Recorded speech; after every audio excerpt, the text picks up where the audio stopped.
Welcome to the Media Roundtable Industry Edition, where we dive deep into events and topics around the business of audio through the lens of the brands and buyers who support it, or as we like to call them, Chief Audio Officers.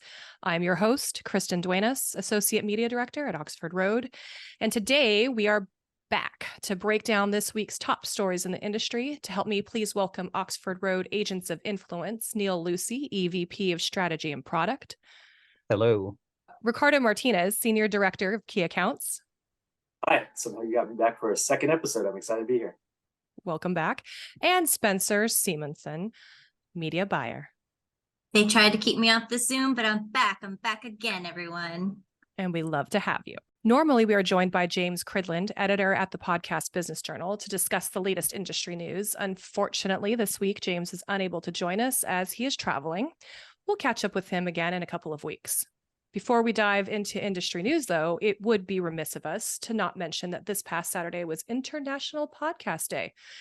I don't know how you guys celebrated, but I celebrated by vacuuming my entire house, AirPods in, and discovering a new podcast. So I discovered the vacation family trips with the Myers brothers. Have you guys heard of this one?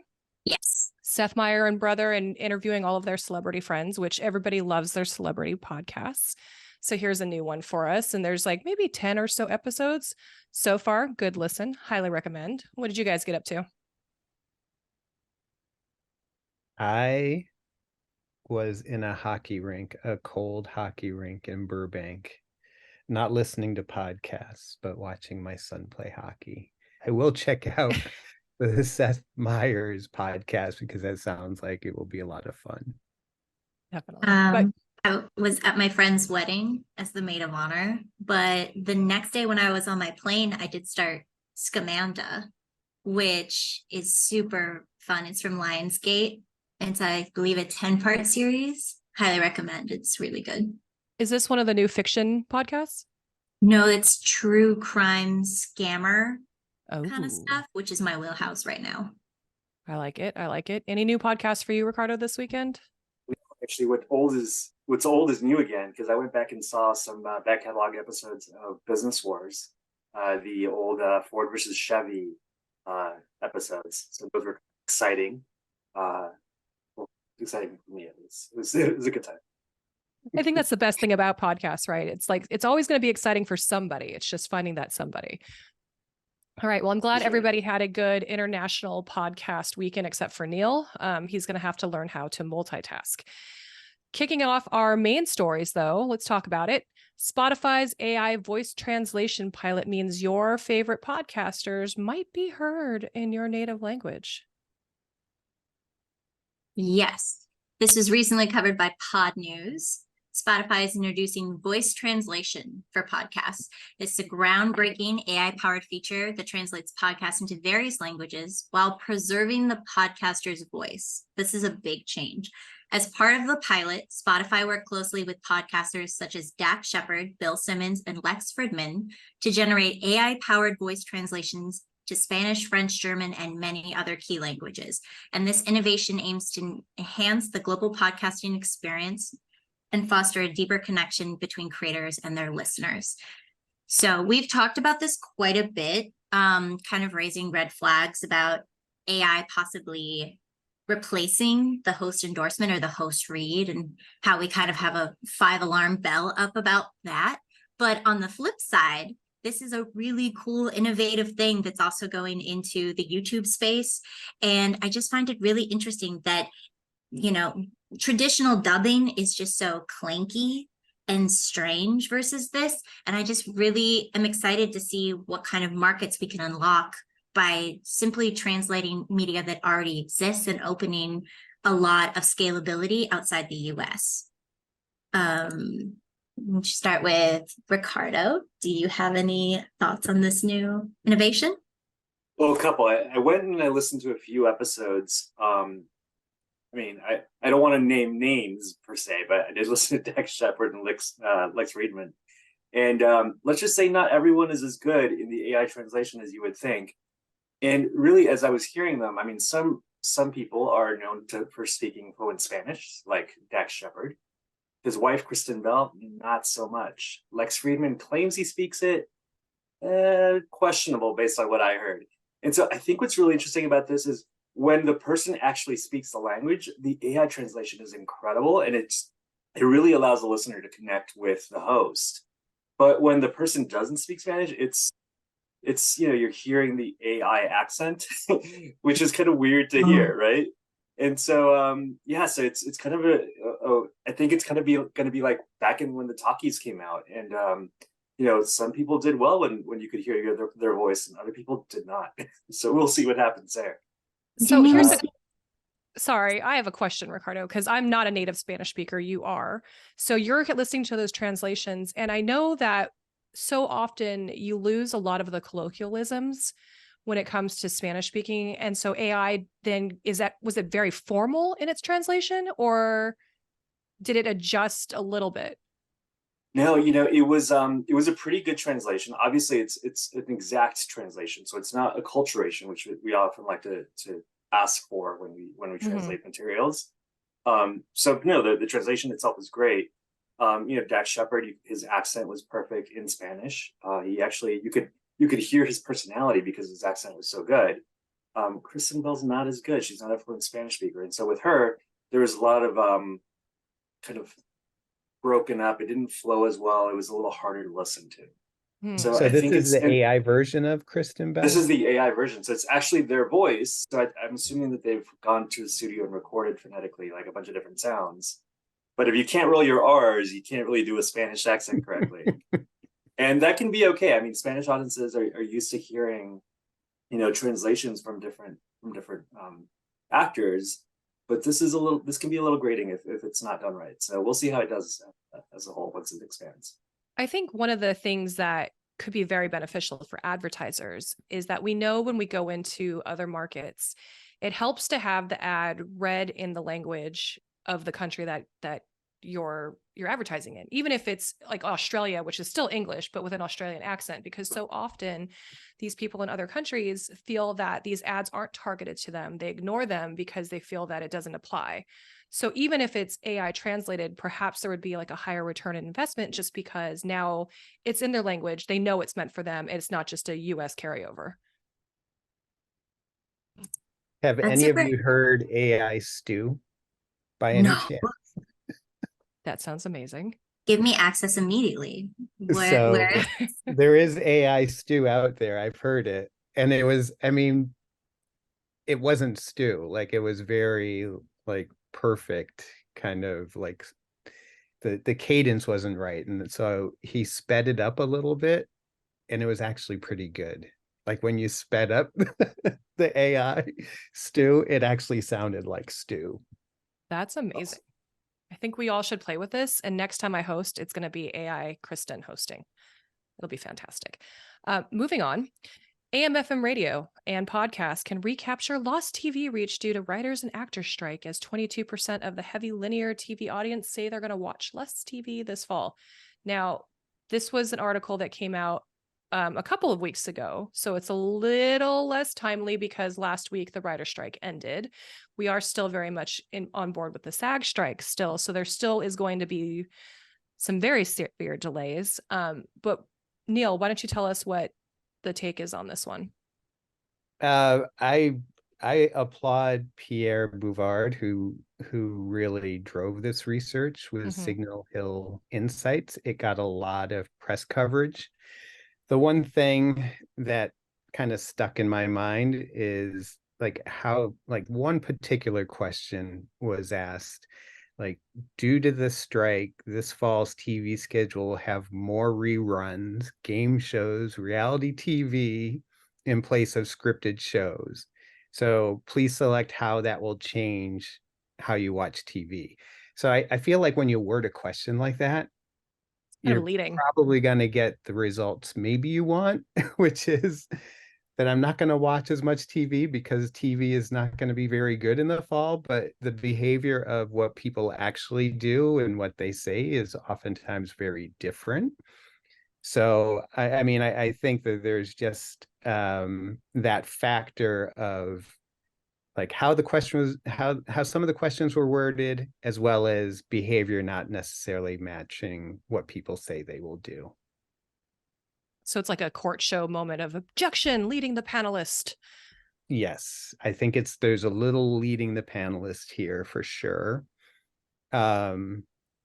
And then, I mean, even though the writer's strike has been resolved, certainly it's going to take a while for the scripted programming to come back, and there's still the SAG-AFTRA strike going on as well. I mean, the writers were on strike since May, so it's definitely going to, I don't think we're going to see new content till probably January at the earliest, if we're lucky. But that's fair. Yeah. I was just going to say, to that point, for me, anecdotally, I wouldn't replace the viewing that I did for TV with audio, but I might go to audio or Twitch streaming or video if the personalities that I saw on regular TV or OTT were now only there. So like Adam Conover, for instance, he's on the front lines of the WGA, very funny comedian, had 2 different streaming shows that aren't producing right now. You can only hear his coverage of the strike on Twitch or on his podcast Factually, and I'm following him there to hear updates or to hear what's going on with him or his background research. And I think that's really when it's replaced, is just when you're following someone around because you can't get your daily dose. Makes a ton of sense. One thing that I took from this article, one thing that I took from this article is actually something that I wish Neal could comment on. And that was actually the line, and maybe it's a little self-serving since I work in audio, but that a 20% shift of TV budget over to radio would have a tremendous increase on reach. I thought that was awesome. And I mean, we just see such efficient CPMs on radio that I think that's a message that we need to remind people of, because oftentimes radio gets kind of set aside as people have shifted more onto podcasts and other digital streaming channels. Yeah, for sure. Without a question, if you add radio into the mix, if you just take, 10% of your budget out of video, for instance, you're going to gain reach, especially if you're adding radio specifically because of the mass reach and the efficiencies that radio provides. So there's no doubt about it.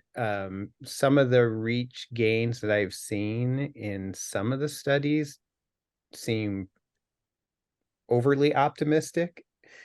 When we've done our own scenarios using Nielsen CompsPoint, which is a tool that we have at Oxford Road, we definitely see increases, and they're not increases that you would, shy away from, but they're not like a 50% increase from reach. It's like, you get a few percentage points of reach over a campaign that didn't have radio in the mix.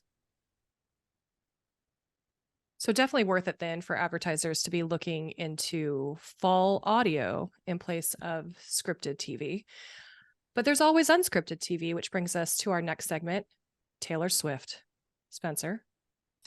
Okay, bear with me, because this has relevance to what we're talking about. So I shouldn't say fellow Swifties, I'm not a Swiftie, but from Business Insider, we have an article about how Taylor Swift is making Travis Kelce a whole lot of money this year, just by virtue of possibly dating him. Yes, dating him. His jerseys have gone up 400% on Fanatics network of sites, and he is the #1 seller on those sites. But also he has a podcast with his brother, Jason, and that is been #1 podcast on Apple charts for 4 days straight. I checked even 5 minutes ago and it's still there. So what is the point of bringing that up on this podcast? A piece of advice for buyers, just in general, read the news, all the news. It could have a vast change to your media planning for Q4 and Q1, or just in general. And for CAOs, leave budget open throughout the year to test tune-in opportunities. Even short play DR things like this, just getting in, getting out, could give you a high amount of volume just for Q4. And, you can't really set aside money to know who Taylor Swift's going to date in January 2023. So leave that open, leave money on the table, because you never know when you're going to get that last minute opportunity.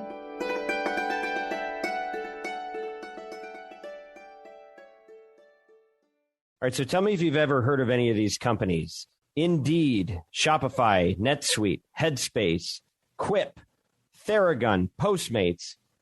You know, I'm not only the host of the Media Roundtable, but also CEO of a company called Oxford Road, and we are the world's leading independently owned and operated audio ad agency. And what that means is that we help great companies, many that you have probably heard of on some of the other podcasts that you listen to.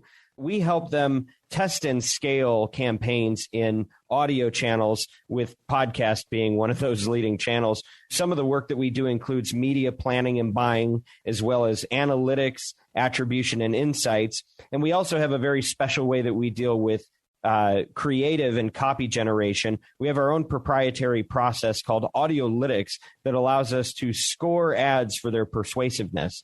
If you're looking to be involved in audio and you want a partner that can help work with you to make sure that you achieve unprecedented ROI and massive scale, you should get in touch with us at Oxford Road. And by the way, the only reason that we're able to do the work of the Media Roundtable is because we have a great team at Oxford Road that supports us and makes it possible.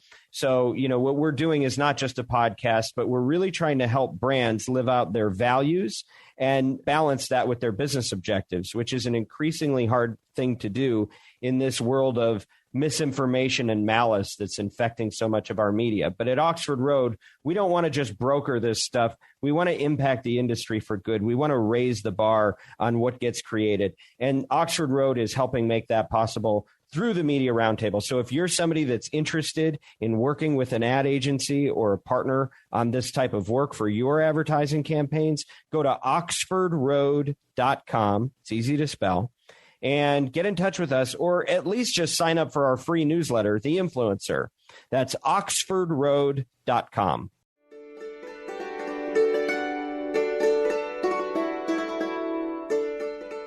That's amazing.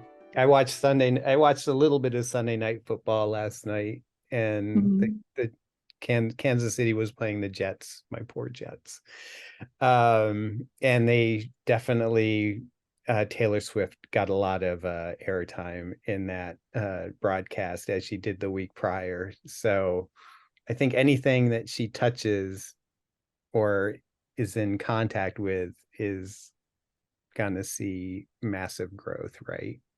I mean, I don't think that the owner of the Chiefs is too sad right now, because ticket sales are going through the roof in case she might actually show up. Like, not even confirmed that she's there, but she might be there, and he might be able to glimpse a tiny little picture of her in person, which is bonkers to me. But Spencer, I think your point, I think it's really well taken for media buyers and marketers alike too. Make sure that you're following what's happening in the broader culture, because it could have an impact, and it could have present opportunities to you as advertisers, and having some money kind of stashed away to take advantage of those opportunities is always a good thing. Yeah, I mean, we've certainly seen some political influencers or political interviews that have kind of popped up last minute, where it's like, who first to say yes gets the opportunity, and those opportunities have been really successful for the clients that have taken part of them, and they provided incredible reach when some of these last minute opportunities pop up. So that extra budget is definitely welcome and encouraged, I think, on the account side. What I really take away from this article is that I really hope they have a bad breakup. I mean, I wish her the best, but like, I do love my Taylor Swift, and bad breakups are awesome for music. I mean, just think about Shakira and PK, and like every time she sings a song about her ex-husband, or ex-partner, I guess, like, it's incredible for fans. So keep it toxic, Taylor, please. So you're hoping for like compelling music to come out of this. I mean, I wish her the best, but I don't want I don't want Adele Take Two, where like she finds happiness and now her music sucks. Yeah, I mean, if you're content and you're an artist, that's, not a recipe for success, is it? Well, I think the podcasters out there will be talking about this for quite some time. So whether they work it out or don't, I think she's going to be providing us some definite news. Going on, Hispanics remain big audio users. Nielsen says language is less a factor than in the past. Neal, what is this? So we talked a little bit a couple of podcasts ago about the Hispanic podcast report. And in that report, they talked about the growth in listenership among the Hispanic audience. This is another report from Nielsen. It's really a broader report looking at overall media usage by the Hispanic segment. But in that report, there's information about audio usage, AM/FM listening, podcast listening. So the things that stood out to me were, according to Nielsen, 94% of Hispanic adults, and this is even among 18 to 49. So we don't necessarily see this among the 18 to 49 segment. In the general population are listening to AM/FM radio on a monthly basis. So that's almost 29 million listeners. That's a huge audience. And Hispanics are also 13% more likely than the general population to listen to podcasts. So the Hispanic segment is newer to podcasts, but they are listening, and they're listening a lot. So they have adopted to the medium quite quickly. And then other factor, when you're thinking about AM/FM radio, it tends to be Spanish language first and foremost. But when you're going into podcasts, there's a lot more nuance to it. So language is not the sole factor that we need to consider. There's more factors. It's the relevance of the content, how it resonates with the cultural context, and making sure that you're connecting with the audience in an authentic way.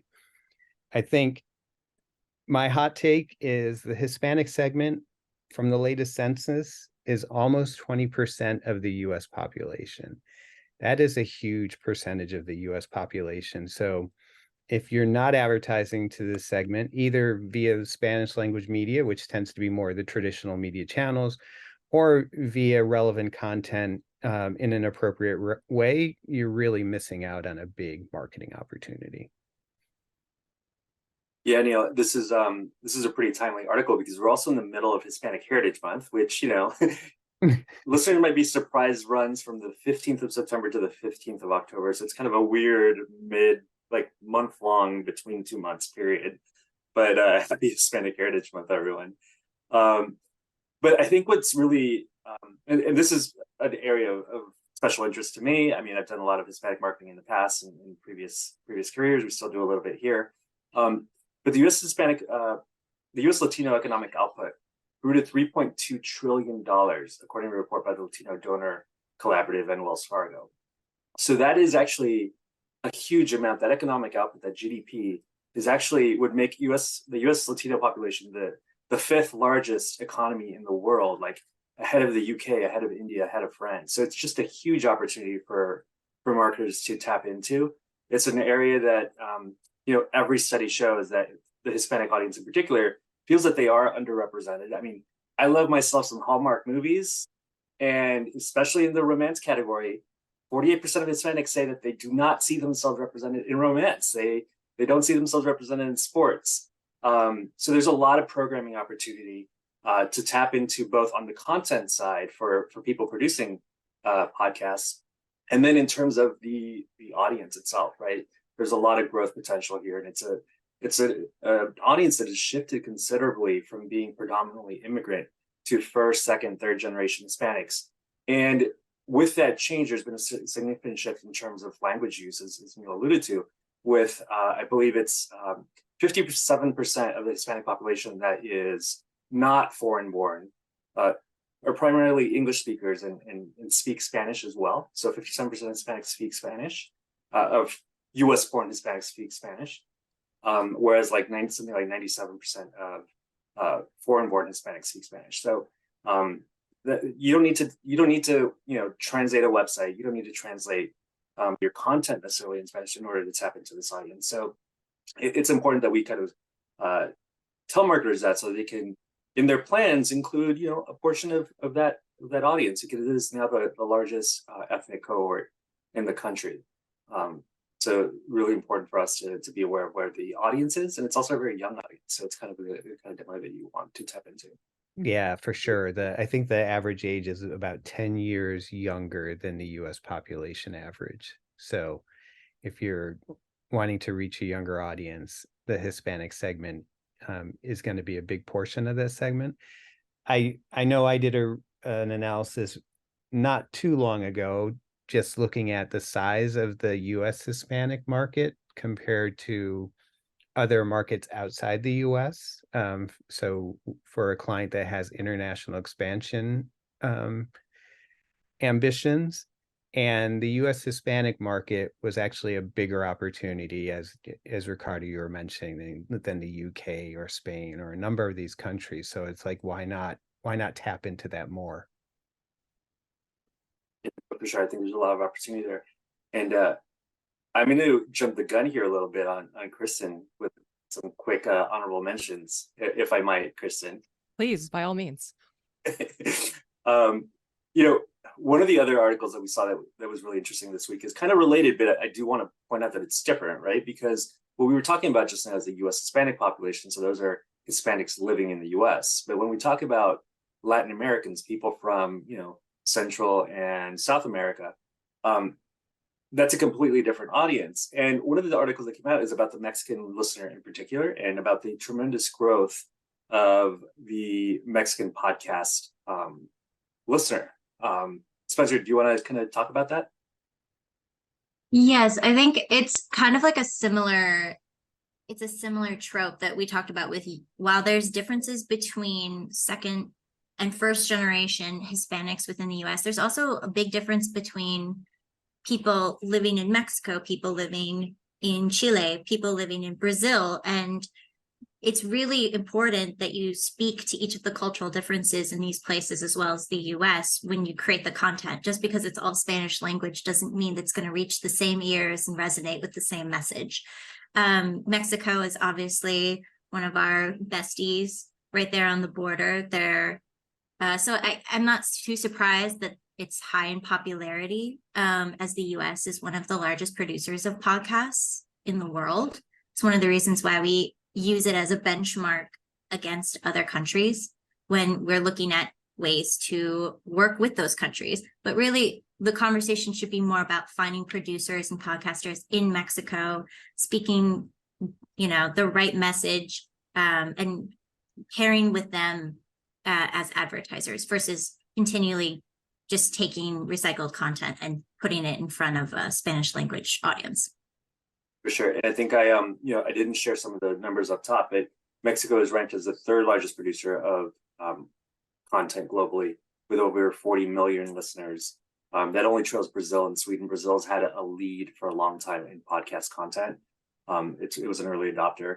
And overall, the industry is projected to generate 43 million in advertising revenue by the end of the year. That's a threefold increase since 2019. And Spotify reported 118% increase in Mexican podcast consumption in 2023. So it's just an audience that is ready for this content. It's kind of fully embraced podcasting across the different content genres: comedy, news, true crime, sports, health podcasts. Those are particularly popular. In terms of how people are consuming podcasts in Mexico, YouTube does lead in podcast consumption with 42% of the audience, but Spotify and Amazon Music are pretty close behind. Spotify is 24%, and Amazon about 10%. But really, this is, I think we need to start thinking about Mexico, given how closely aligned it is with the US. Is no longer like a developing country. It really is a middle income country now. And so there's tremendous opportunity as you're exploring international markets to tap into the Mexican podcast listener in Mexico. And how many podcasts from Mexico do you listen to, and how many are they recaps of telenovelas, Ricardo? Well, that stays between me and my never mind. No, I actually don't watch a lot of telenovelas, because right now the kind of telenovelas that I'm really into are actually Turkish soap operas. the Turkish soap operas have become really popular in Mexico and in actually the U.S. Hispanic community. And so they're all just like dubbed, not AI, it's actual dubbers translating these Turkish soap operas, and they're really fun, really popular. That's amazing. That is amazing. I do love that so much. Neal. Shall we move on? Yeah, I think Neal's got some more international news for us, though. Yeah, just a quick hit here. So Edison Research has launched their inaugural UK top 25 podcast chart. So the interesting thing about this, one, Joe Rogan cannot be defeated. He's number one in the UK, just as he is here. But the majority of the content, all but 4 of the top 25 podcasts, were British titles, a lot of BBC. So probably not expecting a lot of advertising opportunity in those BBC podcasts, unfortunately. And I think what's important, we have a lot of tools in the US. And as we're going into international markets, a lot of these tools do not exist to the degree that we have. So this is great to see US tools and measurement expanding into international markets, giving marketers more information and confidence in the choices they're making as they go into new markets and use podcasts as part of their marketing mix. I mean, Neal, I'm really excited about this Edison Research publication because, I mean, a few years ago when Oxford first started kind of diving into the international marketplace for podcast listening and podcast sales, it was really hard to find content that would take advertising for B2B and for other audiences. I think we had to invest in first party research that scoured web patterns and traffic patterns in order to like figure out what were the most popular shows out there. So I'm really excited that they've been, someone's done the work for us this time, and we can see the top 25. I do find this list a little suspect because, when I was looking at it, I think I saw 6 of the 25 were BBC titles. BBC doesn't take any international, or it doesn't take any advertising because it is publicly supported. But from what I remember of the UK marketplace, it was a lot of like local productions and local independent studios. So the fact that Joe Rogan's so highly ranked, I'm sure I know it was very popular even when we first started doing this research on our own. But I'm surprised to see it as number 1. I think that's just an economy of scale, right? Joe Rogan is just the largest podcast anyway. So statistically, it makes sense that it would still be large in the UK. When we go through some of our Podscribe reporting, little plug for Podscribe there, what I can see as far as impressions delivered against geo, UK is consistently second place behind the US as far as impressions served. So we know that people in the UK are listening. This doesn't surprise me then that Joe Rogan would have the number 1 spot, just because I know that I'm already getting second place UK impressions on much smaller shows. So if you blow it up, no big surprise. Not at all. Yeah. Okay. Spencer, podcasting for influence. Yes, Lower Street and Content FX discovered that 55% of business owners and founders are listening to podcasts daily, and that podcasts have a strong impact on listeners' brand awareness and favorability. This isn't anything that we didn't already know. We've touched on this quite a bit, especially in the B2B space. It's one of the reasons why we've been able to scale multiple clients to the heights that we have been, because there is so much room to grow. What's interesting to me is that if this is true, and there's so many decision makers already listening in the space, a great way that a brand who's already looking for more content to get in the audio space is to go into branded content, branded segments, interviews, or limited series.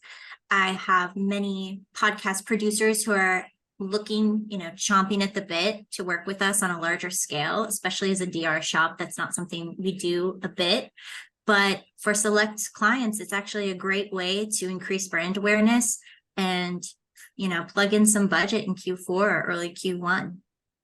Yeah, I agree. I agree with that I didn't see a ton new in this research. I mean, it confirmed what but we already know for our B2B advertisers that podcasts work for B2B advertising. I did find the branded podcasts as something, that to consider, especially for those clients that can produce content, that can produce compelling content, that can provide a valuable service to B2B companies. So that's not everybody, because some things are so niche, but for those companies that kind of are more expansive, there can be a place for a branded podcast. And something that I would take into consideration for anybody who's listening was like, oh, branded podcast sounds really great for my business. Yes, it is, but give yourself plenty of lead time. Branded content isn't turnkey. It's not something that you can just, I'm going to be on the show and this is what it's going to be tomorrow. It's something that is really well thought out by our networks and our partners. And we want to make sure that the content is aligned, that everybody has really thought it through, that the networks have the best opportunity to put their best foot forward. So give yourself a decent amount of lead time before jumping into branded podcasts. My 2 cents. All right. I think I have the next two. You do. And I think that this will close it. And part of the first one was, we talked about podcast radio. It was an announcement at Podcast Movement that podcast radio is now coming to our terrestrial stations, and it has launched. So if you're in Detroit, Tampa, Charlotte, Fort Myers, Naples, you can tune in to podcast radio. I don't know if you're going to get 20 minutes of advertising or not. Maybe you will, but it's here. And I think one of the things that I found interesting, because we live in Los Angeles, and so a lot of us have listened to K-Rock.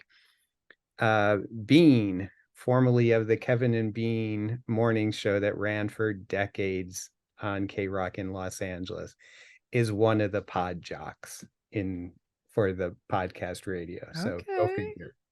Yeah, Well, I'm looking forward to hearing that. So I'm in the Charlotte DMA. So I may have to check this out and start listening to terrestrial radio instead of just all the podcasts I listen to.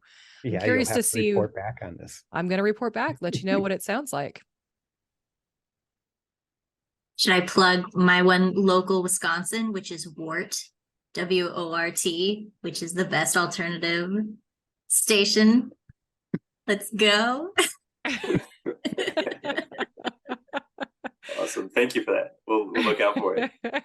All right. Last but not least, Spotify has partnered with Roku. So Spotify and Roku announced a partnership to bring video ads to the Spotify app. We talked about this as well. It's certainly clear that Spotify would like to grab a share of CTV's ad spend, and why wouldn't they? Because it dwarfs audio spend. The thing and to think about here is, and I saw this in Insider Intelligence because they put it really well. This will reach people as they use their TV as their living room speaker. So if you're delivering video content and you're using your TV as a living room speaker, are you actually delivering video content, or are you just delivering audio content that has a companion video? So if you're a marketer and you want to take advantage of that, I would still think about that, and think about that you probably have to approach it as an audio first ad versus video first and audio second. So here's what's really cool about this is that Spotify is already available on Roku. It's also available on your Amazon, Fire TVs or whatever it is you're using, for your streaming TV. So you can easily switch between your phone, your computer to your TV for Spotify using these systems. Ease of use is fantastic. If you were already getting just audio, now you get a music video to go along with it. The possibilities here are endless. So it's not just going to be pixel tracked, but now you can maybe have a QR code, special things that Roku is pretty good at doing, as far as different integrations. I think this could be really, really fun to test, and I can't wait to get my hands on it. Any thoughts, Ricardo and Spencer, on this one? Or are we going to leave it with Kristen has the last word? Well, I always have the last I word. really should leave it with Kristen has the last word, because even though I try to practice listening more than speaking, when you're on a podcast, you have to talk. And, if anybody wants to come over to my house for dinner sometime, you'll be listening to the Girl from Ipanema playlist on Spotify, play through my Roku player. That's what I do. So I do use my TV as a speaker during dinner time in particular. So no one's really looking at the video content there, because we're all, we consider it a background thing, but it'll be interesting to see how this plays out. And so with that oversharing, I'll turn it over to Spencer to see if she has any comments.